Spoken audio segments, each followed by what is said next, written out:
Hello everybody. So today I want to talk about calculus. The topic today is about integration.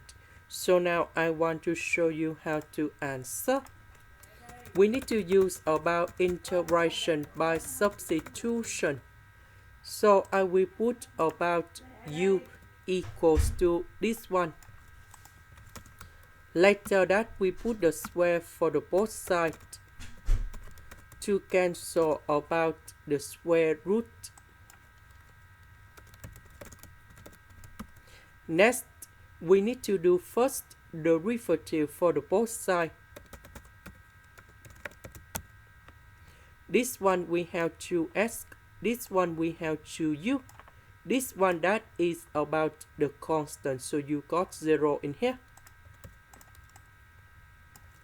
Next, because we just have only s, that means we need to divide both sides by number 10.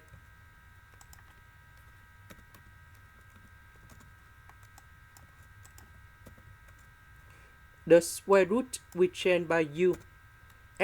The s we change by this one.